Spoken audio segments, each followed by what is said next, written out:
ನಮಸ್ಕಾರ, ಇದು ವಿಶ್ವಂಬರ ಟಿವಿ. ನಾನು Guruprasad Shastri. News with guest ವಿಶೇಷ ಕಾರ್ಯಕ್ರಮಕ್ಕೆ ಸ್ವಾಗತ. ಇವತ್ತು ನಮ್ಮ ಜೊತೆಗಿದ್ದಾರೆ ಶ್ರೀ ದಯಾನಂದ ರಾಯರು. ಕಳೆದ 40 ವರ್ಷಗಳಿಂದ ಶಿರಸಿಯಲ್ಲಿ ಉದ್ಯಮವನ್ನ ಮಾಡ್ತಾ ಇದ್ದಾರೆ.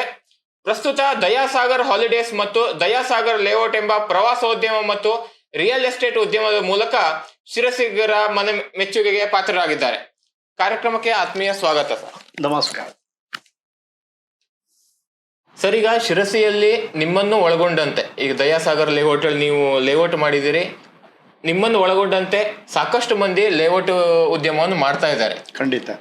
ಹಾಗಾಗಿ ಜನಸಾಮಾನ್ಯರು ಈ ಲೇಔಟ್ಗಳಲ್ಲಿ ಸೈಟ್ಗಳನ್ನು ತಗೋಬೇಕಿದ್ರೆ ಯಾವ ರೀತಿ ಜಾಗೃತಿಯನ್ನು ವಹಿಸ್ಬೇಕು ಅಂತ ನೀವು ಹೇಳ್ತೀರಿ? ಹೌದು, ಇದ್ರ ಬಗ್ಗೆ ನಮ್ಮ ಸೈಟಿನ ಬಗ್ಗೆ ನಾನು ಏನು ಹೇಳಲಿಕ್ಕೆ ಬಯಸ್ತೇನೆ ಅಂತ ಹೇಳಿದ್ರೆ, ಈಗ ನಾವೆಲ್ಲ ಅಡ್ವರ್ಟೈಸ್ಮೆಂಟ್ ಕೊಡ್ತೇವೆ ನಮ್ಮ ಸೈಟ್ ಮಾಡ್ಲಿಕ್ಕಿದೆ ಅಂತ. ಕೆಲವರು ಫೋನ್ ಮಾಡ್ತಾರೆ, ಎಲ್ಲಿದೆ, ಹೇಗೆ, ಏನು ರೇಟು ಎಲ್ಲ ಫೋನ್ನಲ್ಲೇ ಮಾತಾಡ್ತಾರೆ. ಅವಾಗ ನಾವು ಅವ್ರಿಗೆ ಏನು ಉತ್ತರ ಕೊಡ್ತೇವೆ ಅಂತ ಹೇಳಿದ್ರೆ, ಮೊದಲು ಸೈಟು ನೋಡ್ಕೊಂಡು ಬನ್ನಿ.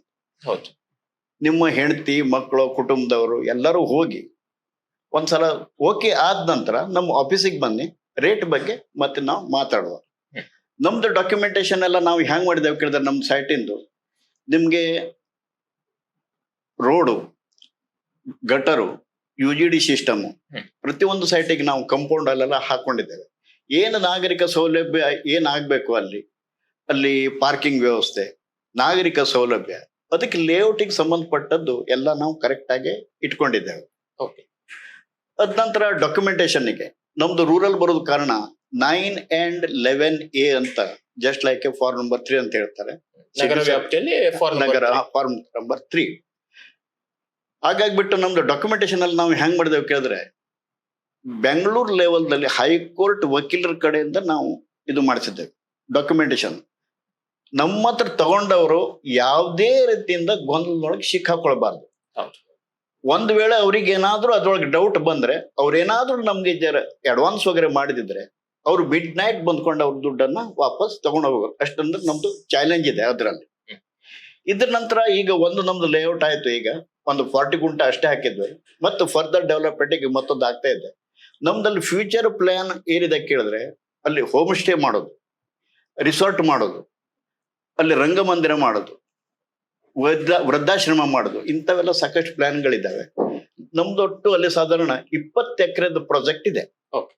ಸರ್, ಈಗ ಅಂದ್ರೆ ಸಾಮಾನ್ಯರು ಏನು ತಗೋತಾರೆ, ಪ್ರಮುಖವಾಗಿ ಯಾವ ಅಂಶ ಜಾಗೃತಿ ವಹಿಸ ಅಂದ್ರೆ ಲೀಗಲ್ ಒಪಿನಿಯನ್ ಯಾವ ರೀತಿ ತಗೋಬೇಕು? ಅವರು ಅಡ್ವೊಕೇಟ್ ಹತ್ರ ಹೋಗ್ಬೇಕು ಫಸ್ಟ್. ನಾವ್ ಏನೇ ನಮ್ದು ಕರೆಕ್ಟ್ ಡಾಕ್ಯುಮೆಂಟೇಶನ್ ಹೇಳಿದ್ರು ಕೂಡ ಅವರಿಗೆ ಒಂದು ಮನಸ್ಸಿಗೆ ಸಮಾಧಾನ ಆಗ್ಬೇಕು. ಒಳ್ಳೆ ಒಂದು ವಕೀಲರ ಹತ್ರ ಹೋಗಿ ಅವರು ತಪಾಸ್ ಮಾಡಿದ್ರೆ ಅವ್ರು ಯಾವುದೇ ತರದ ನಮ್ದು ಡಾಕ್ಯುಮೆಂಟೇಶನ್ ಅಲ್ಲಿ ಫಾಲ್ಟ್ ಸಿಗುವುದೇ ಇಲ್ಲ. ಅವರಿಗೆ ಅಕಸ್ಮಾತ್ ಒಂದು ವೇಳೆ ಫೈನಾನ್ಸಿನ ಪ್ರಾಬ್ಲಮ್ ಆದ್ರೆ ಬ್ಯಾಂಕ್ ಲೋನ್ ನಾವು ಮಾಡಿಸ್ಕೊಡ್ತೇವೆ. ಅವರೆಲ್ಲೋ ಇರ್ತಾರೆ, ಗಂಡ ಹೆಂಡತಿ ಇಬ್ಬರು ಜಾಬ್ ನಲ್ಲಿ ಇರ್ತಾರೆ, ಮನೆ ಕಟ್ಲಿಕ್ಕೆ ಬರೋದಿಲ್ಲ. ಅದಕ್ಕೆ ನಮ್ಮ ಹತ್ರ ಇಂಜಿನಿಯರ್ಸ್ ಇದ್ದಾರೆ, ಮನೆ ಸಮೇತ ನಾವು ಕಟ್ಟಿಕೊಡೋ ವ್ಯವಸ್ಥೆ ನಮ್ಮ ಹತ್ರ ಇದೆ. ಸರ್, ಈಗ ಶಿರ್ಸಿಯಲ್ಲಿ ರಿಯಲ್ ಎಸ್ಟೇಟ್ ಉದ್ಯಮಕ್ಕೆ ಮುಂದೆ ಯಾವ ರೀತಿ ಭವಿಷ್ಯ ಇದೆ ಅಂತ ನಿಮ್ಮ ಅನಿಸಿಕೆ ಅನ್ಸತ್ತೆ? 100% ಭವಿಷ್ಯ ಇದೆ. ಯಾಕೆ ಕೇಳಿದ್ರೆ, ಈಗ ರೈಲ್ ಒಂದು ಬರ್ತಾ ಇದೆ, ಶಿರ್ಸಿಗೆ ರೈಲ್ ಬರ್ತಾ ಇದೆ. ಮತ್ತೊಂದು ಸೆಕೆಂಡ್ ಅಂತ ಹೇಳಿದ್ರೆ, ಎಲ್ಲರೂ ಕೂಡಿ ಜಿಲ್ಲಾ ಕೇಂದ್ರ ಇಲ್ಲಿ ಶಿರ್ಸಿ ಮಾಡೋದಕ್ಕೋಸ್ಕರ ಎಲ್ಲ ಹೋರಾಟನೂ ನಡೀತಾ ಇದೆ. ಥರ್ಡ್ ಒನ್, ನಮ್ಮ ಉತ್ತರ ಕನ್ನಡ ಡಿಸ್ಟ್ರಿಕ್ಟ್ ನಲ್ಲಿ ಶಿರ್ಸಿ ಮೇಜರ್ ಪಾರ್ಟ್ ಇದೆ. ಒಂದು ದೊಡ್ಡ ಟ್ರೇಡಿಂಗ್ ಇದೆ. ನಮ್ಮ ಶಿರ್ಸಿ ಅಷ್ಟು ದೊಡ್ಡ ಇದು ಮತ್ತೆ ಎಲ್ಲೂ ಇಲ್ಲ. ಆದ ಕಾರಣ ಅಡಿಕೆ ಮಾರ್ಕೆಟ್ ಎಲ್ಲ ದೊಡ್ಡದಿದೆ. ಇದು ಮತ್ತೆ ಟೂರಿಸಂ ಪ್ಲೇಸ್ ಆಗ್ತದೆ. ಆದ ಕಾರಣ ಯಾವುದೇ ಕಾರಣದಿಂದ ಶಿರ್ಸಿ 100% ವಿನ್ ಆಗಿ ಆಗ್ತದೆ ರಿಯಲ್ ಎಸ್ಟೇಟ್ ನಲ್ಲಿ. ಇದು ನನ್ನ ಈಗ ನಾವು ಅಂದ್ರೆ ನೋಡ್ತಿದ್ದದ ಕಾರಣ ಇದು 100% ಭವಿಷ್ಯ ಇದೆ. ಮತ್ತೆ ಈಗ ಹೊರಗಡೆ ಇದ್ದವರು ಕೂಡ ಹೈಯೆಸ್ಟ್ ಇನ್ವೆಸ್ಟರ್ಸ್ ಪೂರಾ ಇದಕ್ಕೆ ಸೊಸೈಟಿಗೆ ಹಾಕ್ತಿದ್ದಾರೆ ಜನ. ಭವಿಷ್ಯದ ಕಾರಣನೇ ಅವರಲ್ವ ಹಾಕೋದು. ಹೌದು ಸರ್, ಈಗ ಶಿರ್ಸಿಯಲ್ಲಿ 1 ಸ್ಕ್ವೇರ್ ಫೀಟಿಗೆ ಈಗ ಇವತ್ತಿನ ದರದಲ್ಲಿ 1,000 ರೂಪಾಯಿ ಇದೆ ಅಂತ ಅನ್ಕೊಂಡ್ರೆ, ಮುಂದಿನ ಒಂದು 5 ವರ್ಷಕ್ಕೆ ಈ ರೇಟ್ ಎಷ್ಟು ಪಟ್ಟು ಹೆಚ್ಚಾಗ್ಬೋದು ಅಥವಾ ಎಷ್ಟು ಆಗ್ಬೋದು ಅಂತ ನಿಮ್ಮೊಂದು ಅನಿಸಿಕೆ? ನನ್ ಕಾಣಿಸೋದು ನಾಟ್ ಲೆಸ್ ದನ್ 5 times ಆಗ್ಬೋದಾ ಅಂತ. ಇನ್ವೆಸ್ಟರ್ಸ್ಗೆ ಯಾವುದೇ ಕಾರಣದಿಂದ ಇದಕ್ಕೆ ಮೋಸ ಆಗೋದಿಲ್ಲ.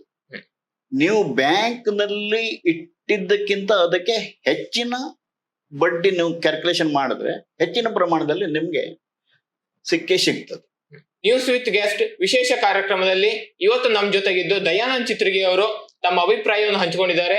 ಹಾಗಾಗಿ ವಿಶ್ವಾಂಬರ ಟಿವಿ ವತಿಯಿಂದ ಹೃತ್ಪೂರ್ವಕವಾದ ಕೃತಜ್ಞತೆಯನ್ನ ಸಲ್ಲಿಸ್ತಾ ಇದ್ದೇವೆ. ನಮಸ್ಕಾರ ಸರ್, ವಿಶ್ವಾಂಬರ ಟಿವಿ ಕುರಿತಾಗಿ ಒಂದೆರಡು ನಿಮ್ಮ ಅನಿಸಿಕೆಯನ್ನು ಹಂಚಿಕೋಬೇಕು ಅಂತ ಕೇಳ್ಕೊತೀನಿ. ಅಲ್ಲ, ನಾನಿಲ್ಲಿ ನನಗೆ ಬಹಳ ಖುಷಿ ಆಯ್ತು. ಇಂಥ ವಿಷಯಗಳನ್ನು ನೀವು ಅಂದ್ರೆ ಎಕ್ಸ್ಪೋಸ್ ಮಾಡಿದ್ರೆ ಜನರಿಗೆ ಪ್ರತಿಯೊಬ್ಬರಿಗೂ ಒಂದು ತಿಳುವಳಿಕೆ, ಅವೇರ್ನೆಸ್ ಬರ್ತದೆ, ತಿಳುವಳಿಕೆ ಬರ್ತದೆ. ಅದರಿಂದ ನನಗೆ ಬಹಳ ಸಂತೋಷ ಆಯ್ತು.